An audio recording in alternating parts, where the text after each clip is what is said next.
Well, friends, my message this morning is called Sure on This Shiny Night. It's taken from that song whose text comes from the poet James Agee. And I'm just going to share the text of that poem one more time in case you couldn't hear all the words during the song. Sure on this shiny night.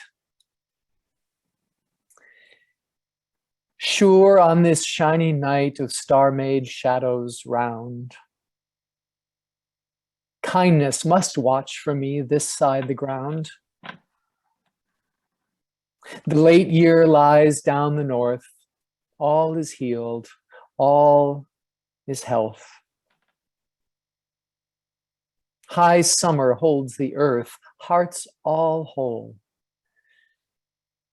Sure on this shiny night, I weep for wonder, wandering far alone, of shadows on the stars.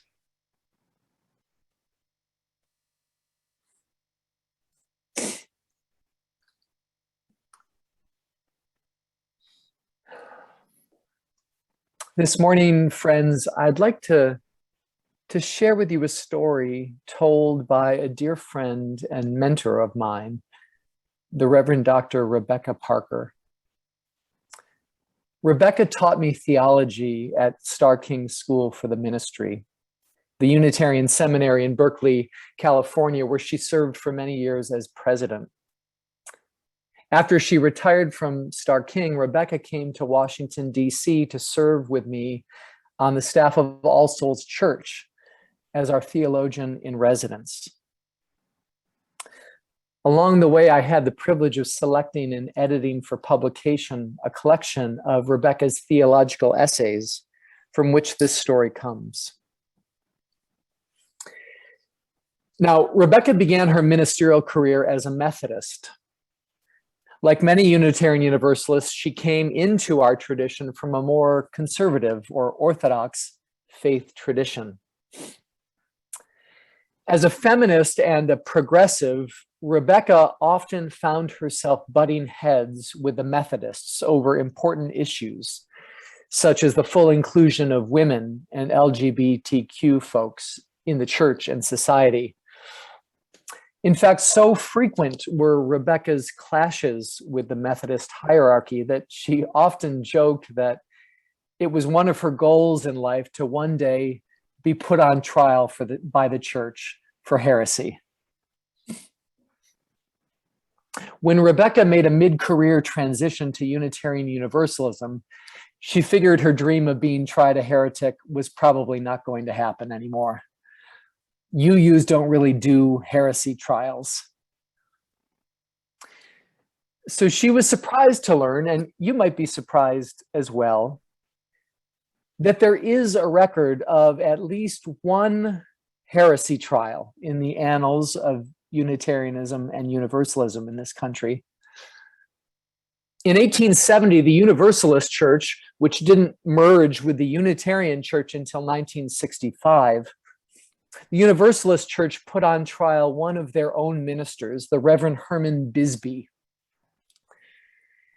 Now, you might ask yourself, what would cause a group of Universalists, a people so named because they believe in universal salvation, that everyone's saved, nobody's going to hell, and generally a pretty liberal-minded crowd, what would cause the Universalists of all people to try one of their own for heresy? What was Herman Bisbee's great sin? Well, his sin, it turns out, was that he stopped believing in grace. Grace is the experience of receiving blessings in our lives that are not of our own making. Blessings that uphold and sustain and sometimes even save our lives. And a critical aspect of grace is that it's not earned. It's a gift. Herman Bisbee lost his faith in grace And one Sunday he stood up in his pulpit and shocked his congregation by saying to them, quote, "Our salvation does not come by grace. There is no gift." At his trial, Bisbee's accusers quoted back to him those very words, "There is no gift," as evidence of his heresy. It turns out the one thing the Universalists couldn't tolerate was that one of their own would deny the gift of grace. And indeed, the experience of grace is central to Universalist faith. Universalism teaches that beginning with our birth, life showers us with blessings not of our own making, and that our responsibility is to receive these blessings with gratitude and to share them with others. Receive the gift and pass it along. That's Universalism in a nutshell. That's the simple economy of grace. Receive the gift, then pass it along.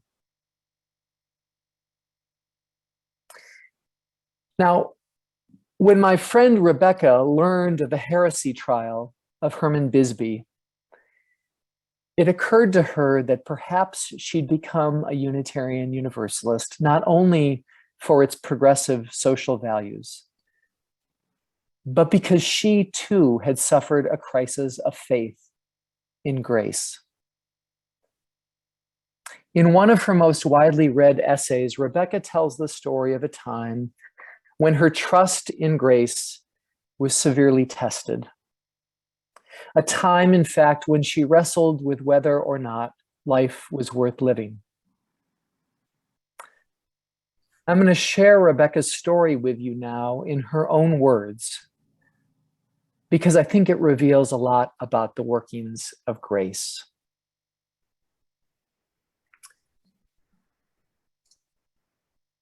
It had been a year of grief, Rebecca writes. In a situation of broken love, I chose to have an abortion. I felt it was the only thing I could do. But I was haunted by the loss of that surrendered child. My grief deepened as days passed.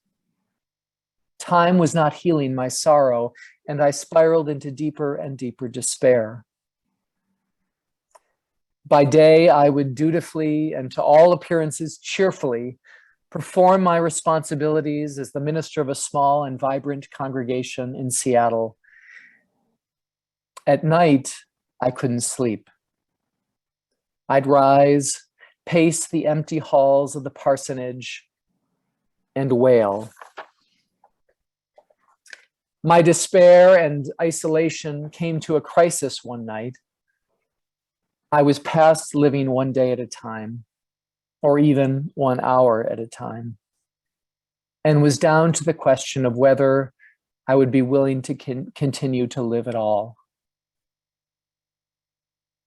In the depths of that sadness, I decided to stop pacing the hall. It was after midnight. I left my house and walked down the hill to Lake Union. The city was quiet. My face was wet with tears as I set my course toward the water's edge.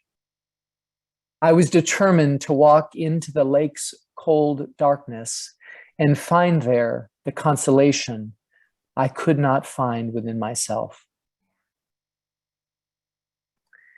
At the bottom of the hill, the street ended and the lakeside park began.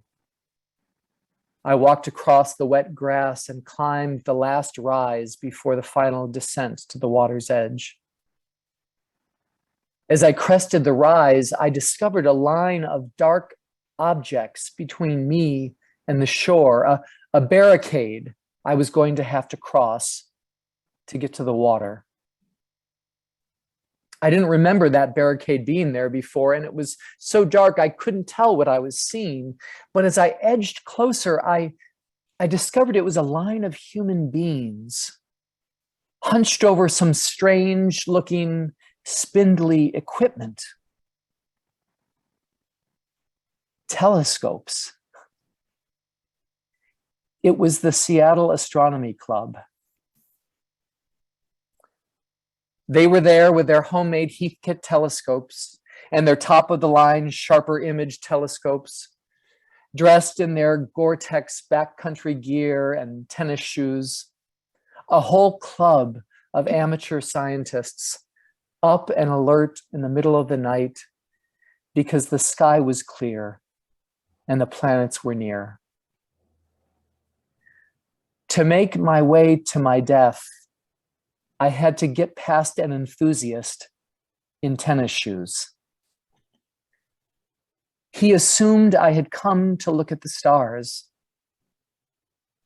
Here, he said, let me show you. And he began to explain the star cluster his telescope had focused on. I had to brush the tears from my eyes to look through the telescope.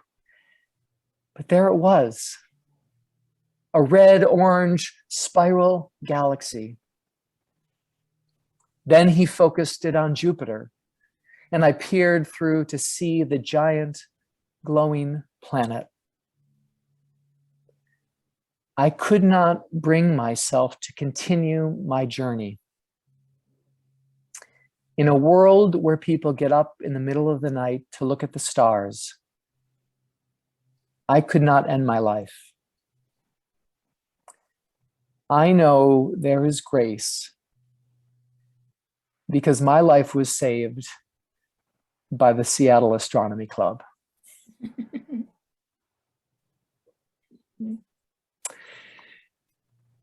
When I reflect on Rebecca's story, I can't help but think of that line from the James Agee poem we read earlier, the line that the choir sung. Sure, on this shiny night of star-made shadows round, kindness must watch for me this side the ground. I believe that grace is another name for the kindness that watches for us this side the ground. And as Rebecca's story reveals, grace doesn't have to be some kind of supernatural, otherworldly experience. For her, grace took the humble form of an astronomy enthusiast in tennis shoes. Regardless of what form it takes, the economy of grace remains the same. Receive the gift and pass it along. The members of the Astronomy Club were gratefully receiving a gift not of their own making, the beauty of the planets and stars. And in choosing to share that gift with Rebecca, they may very well have saved her life. That's how grace can work sometimes. We never know when we will receive the gift of grace or in what strange form it will come. And we also never know when we ourselves will be instruments of grace.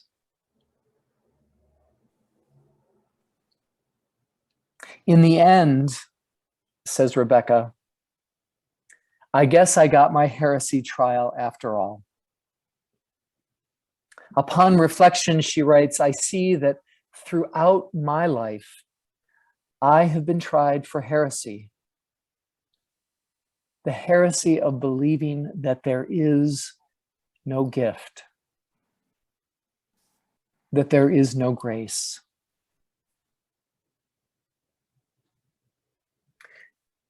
Now, friends, I believe that life tries each and every one of us for this heresy.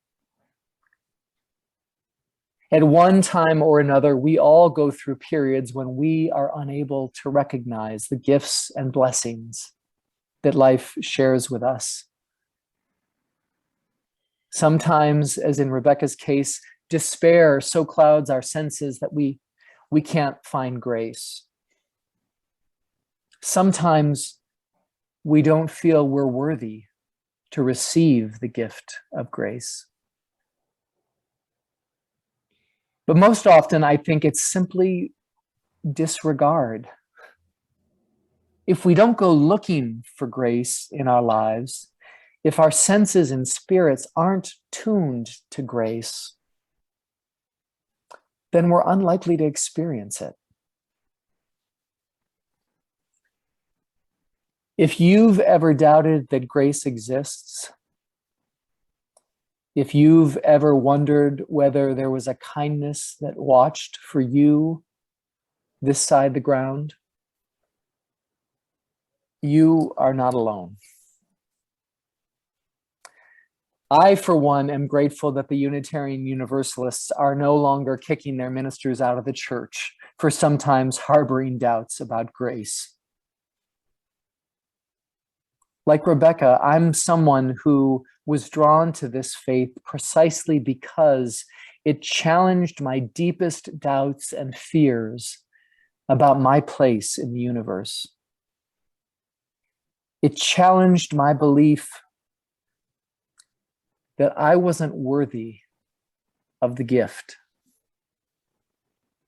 that somehow I had to prove my worth and dignity, had to earn it, that I had to endlessly strive for the simple blessings of life rather than to receive them as a gift. To this day, friends, I yearn to lay that striving down and to just believe,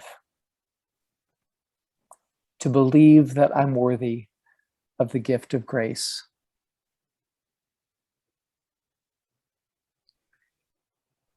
And in the end, that's my prayer for all of us.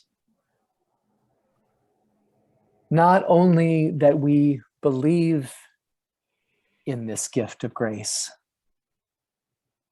but that we might live a life that is faithful to that gift, to receive the gift with gratitude and with generosity, to pass it along. The simple economy of grace. May grace bless your lives and mine. Amen.